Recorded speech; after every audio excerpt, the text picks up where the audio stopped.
Welcome to On Contact. Today we discuss how Wikipedia has become a tool of the ruling elite with journalist Helen Buyniski. Until it becomes much more obvious to the world at large that this is not a site that we should hold to have any credibility at all, then, I mean, it would be one thing if it was just considered a biased source, like just a sort of a trash rag, the bathroom wall of the internet, I like to call it. But it's not. It's considered this sort of holy oracle of truth, and it's really anything but. Wikipedia has become an online source for instant information about personalities, politics, conflicts, countries, and the array of contemporary and historical events that define our culture. But this online source is very different from the highly researched and scholarly entries in the old printed encyclopedias or academic journals that once graced library shelves. Its contributors and editors, who are largely anonymous, are not required to demonstrate any expertise in the subjects they write about and edit. They are often unpaid. There are those who bear grudges or champion particular ideologies and conspiracy theories, along with big business that closely monitors and edits all that appears about its products and business dealings, that have turned Wikipedia into a platform for propaganda. Nowhere is this more evident than the way Wikipedia treats left-wing, anti-capitalist critics such as the British MP George Galloway, along with journalists such as Glenn Greenwald and Seymour Hersh. Joining me to discuss Wikipedia and how it has become a tool to propagate the reigning ideologies and biases of the ruling elites is the investigative journalist Helen Buyniski. So, explain to me how Wikipedia functions. Well, how it's supposed to function, or? Well, you can start with how it's supposed to function and then explain how it functions. Well, how it's supposed to function is you've got the entire internet full of unpaid volunteers who are interested in sharing their knowledge on a particular subject. Where did this number 100,000 come from? Over the years, the user base built up to a peak of 100,000 in year 2007. And then gradually started to decline. You're talking about editors and contributors? Yeah. Volunteers, contributors, people typing up entries on their things, and then somebody would come along and edit and say add something or change something or disagree with something. And then the other users would put their input, and it would gradually come to resemble some degree of what the consensus reality of what that particular entry's subject was. And of course, as these things start to calcify, a sort of hierarchy takes place, and Wikipedia is not just completely egalitarian. There are administrators, there's sort of a Supreme Court, the arbitration committee, which obviously once you start getting hierarchical, you start getting different factions vying for power. And by 2007, it had become just this sort of utopia of rules, to use a phrase. They would argue that they had over 100,000 volunteer editors with open access for anyone who wanted to get involved. Was this true at the inception? No, not at the inception. I mean, it gradually built to a peak of 100,000 users. About 2007, I think, was the peak number of users. But it's been declining ever since then, because as these sort of hierarchies start to calcify, it just becomes these vying factions of power, and people at the top don't want to let the people at the bottom do what they want. And so it eventually starts to resemble more and more what the administrators want, or what the arbitration committee, which is sort of like Wikipedia's Supreme Court, what they want. And so the little guy just, I mean, they even have a warning on one of the talk pages called "Don't Bite the Newbies," and it's because the people chase the new users away with all of these rules, and it has a very complex markup language that you used to have to learn to edit it. And so unless you were like a Wikipedia expert who just spent all their time editing Wikipedia, it was less and less likely that you were going to find your edits would stick. And so why bother? So this is from the article you wrote on Wikipedia. Meanwhile, the site's core of active editors decreased from 2007 to 2015 by 40%, dropping to about 30,000. In 2017, Purdue University reported that just 1% of those editors had made 77% of the total edits. Yep. Wikipedia rewards a sort of obsessive focus, because you really do have to make sure that all of your ducks in a row as far as citations, and you have to just be really obsessed with like the minutiae. And it does take time to find all these sources and to make sure that your edits stick. And so there's that 1% is extremely obsessive, and they make most of the edits. Are they paid? Not theoretically, they're not supposed to be. I mean, there are definitely Wikipedia PR firms that may or may not openly. I mean, as I wrote about in there, there are a couple of massive number of scandals that have emerged over the years. Editors are selling their services. Yeah, yeah, and they're not supposed to be, but or they're supposed to rather. Originally, they weren't supposed to be. There were enough of these scandals that finally they're just like, okay, fine, you could edit it for pay, but you have to disclose your conflict of interest because we can't be looking bad. It's not because they didn't want people doing it; they just didn't want people getting caught doing it because that obviously degrades the credibility. So you as Wikipedia grows as a source, all of these outside entities, and you talk about Congress people, businesses, become extremely concerned about what is on their Wikipedia page. You said that in October 2013, editors found hundreds of what you call sock puppet, you can explain that, accounts linked to one company, WikiPR, which claimed to employ not only garden variety editors, but an admin capable of freezing and deleting pages. WikiPR claimed over 12,000 clients, from household names such as Viacom and Priceline to minor firms whose pages were frequently deleted for not meeting Wikipedia's notability standards. Yeah, well, sock puppets are basically fake accounts that are all run by one person but pretend to be multiple people. So in Wikipedia, if there's a disagreement, you want to have other people come in and take your side because it's, at least in that way, there is some sort of democratic element to it. But the WikiPR scandal was mostly because they were very openly advertising their services on this website. And finally, it emerged that this was all being done. Well, they were advertising on their website, but they weren't advertising who they were on Wikipedia. So they would advertise their services, but then the fact that they had somehow corralled an admin into doing it, that was supposed to be a big deal because the admins are supposed to be much more trustworthy than the average Wikipedia user. They place their trust to, well, as I said, freeze and delete pages. And as these businesses are very concerned since you Google their name and their Wikipedia entry shows up, so nobody wants to look bad. You write about the U.S. government begins to meddle in Wikipedia in August of 2007, and this is you writing, when a tracing program developed at the Santa Fe Institute called Wikiscanner discovered that computers at CIA headquarters had been used to make edits to entries on the U.S. invasion of Iraq and the biographies of former CIA head William Colby and former presidents Ronald Reagan and Richard Nixon. An FBI computer had also been used to edit the entry on the U.S.'s Guantanamo Bay detention facility. Voting machine manufacturer Diebold was caught deleting 15 paragraphs critical of its product, while the Vatican and the British Labour Party were also prolific editors. Since then, the intelligence agencies have had to camouflage their edits or outsource them to third parties.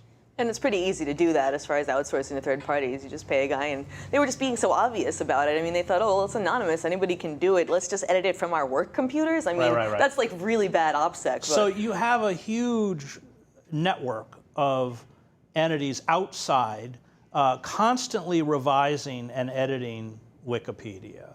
And one of the things that you point out in your article is that the prime target often are critics of capitalism and imperialism, George Galloway, and there have been all sorts of fake entities, somebody presenting themselves as Philip Cross, who made 14 edits to my own Wikipedia page, but goes after figures like Galloway and Corbyn. If it is a single person, who knows, made hundreds of thousands of edits, 130,000 edits to more than 30,000 pages, and all of them are about defaming critics. And this is definitely one of the obsessive types because he'll go in and make a tiny little change, and then if it's left alone, then just push it a little bit more. And this is either the sign of an extremely obsessive personality or a team that is working in concert. I mean, if you look at the amount of time that he spent editing, it's the equivalent of like a full-time job and then some. So I find it difficult to believe that it's a single person. But there's definitely a political double standard. I mean, people like Philip Cross are allowed to go after the left wing, the progressives, the anti-capitalist, anti-imperialist. But as you point out, while that is happening, while they are defaming those figures, there's a very clear intent on the part of the managers of Wikipedia to prop up other figures such as Hillary Clinton. Yes, she was the beneficiary of probably the most obvious Wikipedia PR campaign that was coming straight from the top. I mean, they hired the Clinton Foundation's PR firm, the Manassian Group. Wikipedia did? Yeah, Wikimedia, the nonprofit arm of Which is about revenues of what is it? Yeah, they make 75 million, I think was the last year revenue, and that's all donations? Donations, yeah. It used to be donations from users. Now it's donations from users and large corporations and governments, like the government of Kazakhstan, and they just they'll take money from anybody. Right. Well, and they get you pay the money and yep, you get it affects your coverage. You get the coverage. It's no surprise if you look at the list of companies that have donated to Wikipedia. They have pretty nice pages, and you're not going to find any Philip Cross up there mucking their material up. But yeah, they definitely. So talk about Clinton, because the difference between the Wikipedia page for Donald Trump and the difference between the Wikipedia page for Hillary Clinton. The Clinton page is just completely sanitized. I mean, if you look at the Trump page, I mean, there will be all sorts of uncited or unsourced, rather, allegations. Oh, he said something racist about this, and there's something blah, blah, blah about this, and there's entire pages devoted just to the Russiagate conspiracy. Whereas Hillary Clinton, the page is so sanitized. For one thing, it's much shorter. Like, there's no mention. But you write in here, you can't even, as an outsider, you can't make any changes to that. It's protected. Page. I mean, I don't know to what degree it is protected, because there are varying levels. I would imagine her page is one of the most, because otherwise people would be coming in there and trying to set the record straight. I mean, there was definitely a user who systematically prevented any sort of edits about the Clinton Foundation's business in Haiti, making off with all that money. None of that was allowed to make it in there during election season. I would imagine it's still not allowed. Emails. Yeah, nothing makes it in there. So I think that, I mean, there's protected pages and there's protected pages. She's definitely got some Secret Service protection on her Wikipedia page. Okay, we'll come back to that. When we come back, we'll continue our conversation about the bias and censorship on Wikipedia with investigative journalist Helen Buyniski. Welcome back to On Contact. We continue our conversation about Wikipedia with investigative journalist Helen Buyniski. The New York Police Department whitewashed dozens of Wikipedia entries in March 2015 when Wikiscanner technology linked hundreds of edits to computers at the NYPD. What were they doing? They were covering up all the sorts of NYPD scandals, of which there are many.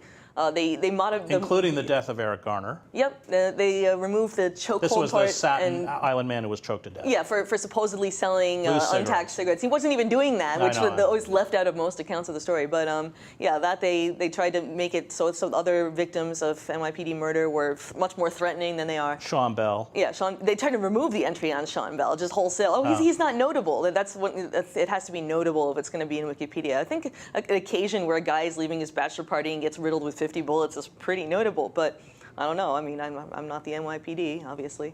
Yeah, go ahead. They modified the entry on stop and frisk, too, to make it sound much more of a reasonable procedure than it is. And from your conclusion from looking at Wikipedia, Wikipedia is pretty amenable to these kinds of changes. Oh yeah, I mean, there's definitely a double standard. As you said, they go after the anti-capitalist and the anti-imperialist ones. The other ones they're allowed to make the changes, and then until somebody catches them, and then there's a big scandal. Well, look at Jeremy Corbyn. I mean, describe Jeremy Corbyn's the head of the Labour Party.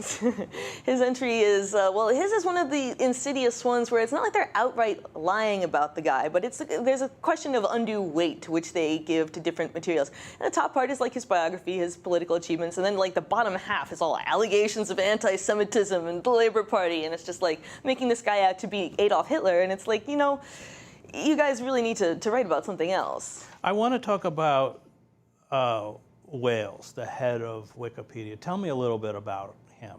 Well, he got his start, at least in the internet, running basically a porn search engine called Bomis or Bomis. I'm not sure how to pronounce it. But then there was a side project of that was an encyclopedia written by experts. And then when it took too long to do that and wasn't making any money, then they came up with the idea of an outsourced everybody encyclopedia. And of course, that was a great idea. But then he realized that he couldn't run ads on it because the editors mutinied and didn't want to work for him if he was going to put ads on their educational repository of knowledge. So he quickly turned it into a nonprofit and has since found a way to cash in that way. Well, but the people writing the page, number one, they're anonymous. And number two, they often have no background in the subjects they're writing about. Yeah, there's actually an active antipathy towards experts, I would say, which is one of the reasons why the two founders split. And Jimmy Wales tried to whitewash the other founder out of history, basically this guy Larry Sanger, who really Wikipedia was his pet project, but he didn't like the whole anti-elitism of the thing, just having every day, like, usually, he said the trolls came in and took over, and that's basically what the story of Wikipedia has been ever since. The trolls came in and took over. So it's like... You quote, is it King's Indian? King's Indian, it's a username, yeah. That's on a Wikipedia board, yeah. And this person writes, quote, would anyone accept a newsroom where anonymous contributors with undisclosed conflicts of interest argue about things, where expertise is irrelevant, where contributors' work is not paid?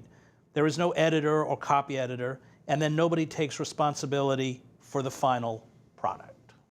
And that's what you got with Wikipedia, yet it's treated as this sort of this sacred, well, Google uses it as a fact checker. So does YouTube. I think Facebook was going to do that for a while, and now they're using Snopes, which is just as bad. But yeah, it's the first thing you see when you Google your name, or if you're a notable person, or you Google a company, or you Google anything, it's Wikipedia. So they're the sacred arbiter of knowledge, and that's terrifying when you look at who's doing the editing. You argue that people who have close personal relationships with whales, like Tony Blair, or one can assume Hillary Clinton from her page, are essentially edited in such a way as to take out anything that's remotely negative. Talk about Blair, for instance, who, I didn't know this. Blair's financial wealth is 37 homes, 10 houses, and 27 flats worth 27 million pounds plus millions of pounds distributed through a network. I didn't know. Well, yeah, I guess that's what you get for selling out the Labour Party and shoving the Iraq War down our throat and working as public relations on behalf of dictators in Kuwait, the UAE, Egypt, and everywhere else. Yep, and Jimmy really doesn't want everybody to know about that. So, I mean, he'll throw temper tantrums if somebody mentions that when the Kazakhstan scandal broke, that basically Wikimedia So explain, because this is kind of a window, this is a window into how it works. Also, Wikimedia, the nonprofit arm, was funding somebody affiliated with the government of Kazakhstan to basically beef up and expand the Kazakh Wikipedia page, because they have Wikipedias for most of the world's languages at this point. And tried to make it out like this was an independent Wikipedia organization in Kazakhstan, when it's the guy used to work for the state TV station. This is the guy who runs it. The guy who runs Kazakh Wikipedia, yeah. Wikibilim, I believe it's called. And it's funded by the Kazakh Sovereign Wealth Fund. And so this guy is so tied in with the dictator, it's not even funny. But Jimmy's like, oh, no, it's independent. I have nothing to do with Kazakhstan. This is an outrage. And then, of course, this was the same time that Tony Blair was consulting, made $13 million consulting PR for Kazakhstan. And so it's very incestuous. And the fact that Wales tries to pretend that this is not in any way like objectionable morally is it's. And what do the pages? What do the pages look like? It's basically the official line on everything from the government of Kazakhstan. I mean, they basically took entries almost verbatim from the state encyclopedia and put them into Wikipedia, because why would you want the people to write their own? And in 2011, this was the year that Wikibilim's founder was named Wikipedian of the Year. It was the same year that police massacred at least 14 protesters during an oil field strike that turned into a riot. And the government declares a state of emergency and restricts access to journalists. Yep, so the only information you're going to get about Kazakhstan is by reading their Wikipedia page, and something tells me that massacre wasn't going to be on there. What has this done to our system of information? I'm surprised, as somebody who has watched, I don't go on my site too much, but when I go on there, there's always trolls that have written in garbage, often falsehoods, or as you say, it may be nominally sourced falsehoods. What is this doing to our system of information? Well, it's just, I mean, the fact that people take this at face value is really, I mean, it's degrading the meaning of just the concept of truth, for one thing, because it's become this consensus thing where anybody who has an axe to grind can get in there and ruin somebody's reputation. And sometimes you try to fix that whatever lie they've told about you, and it's impossible, and you can't get your page taken down. They pride themselves on not taking people's pages down. Well, they also, it's which publications they consider credible and which they don't. That too, yes. So Mother Jones and The Nation are not considered credible sources. Nope. Basically any source outside of the mainstream. Yeah, no alternative media allowed. That's not, especially for political articles. So it's like if you're just using mainstream but news. Fox is. Yeah, which was like made 10 years ago Right. as primarily an advertising network. I mean, and now it's pretending to be respectable, but it's like this is considered a mainstream source now. So, how effective do you think it has been in terms of altering public perception? I unfortunately think it's been quite effective because if somebody isn't very well versed in these topics, say progressive or leftist politics, and they go to Google somebody's name or they look them up on Wikipedia, that's what they'll see, and they don't really know because maybe they're just interested in these things on a surface level.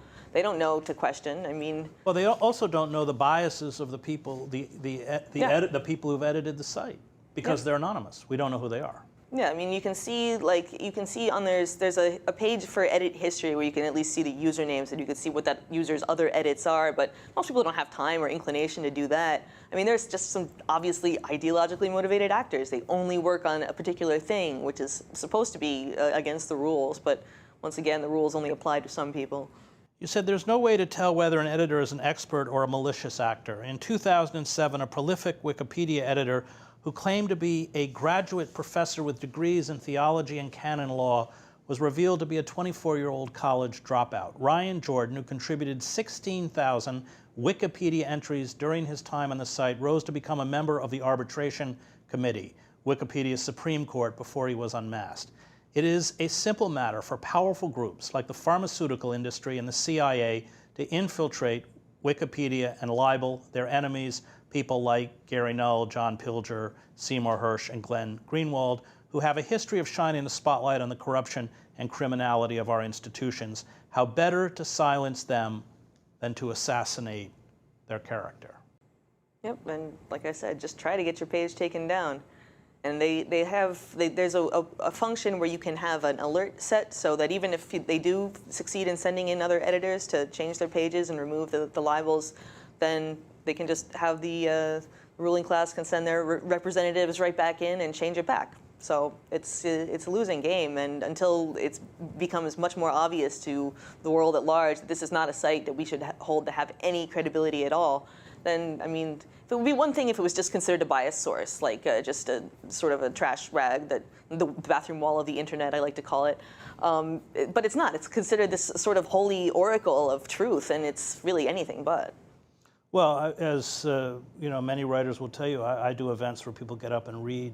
To my horror, will just get up as an introduction and read a section of my Wikipedia page. Yeah, it's intellectual laziness, basically. I mean, you don't want to dig to find the real information, so you go to this sort of feeding trough of lazy trolls and dredge up what you get there, and then, I mean... Well, it's part of the whole assault on scholarship, on research, on verifiable fact.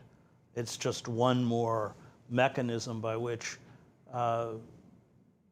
public discourse is contaminated, isn't it? Very much so, and also there's the whole thing about, like, if you're not paying for this something on the internet, then you're the product. So this just creates just replicable sort of brainwashed entities. Not even brainwashed. It's not even that much work that goes into it, but just like empty. Your need for a higher level of knowledge is not there. Right. Well, this is what happens when you sever yourself from a print-based culture. Unfortunately. That's the result. Thank you. That was investigative journalist Helen Buyniski. Her work can be found on the website helenofdestroy.com.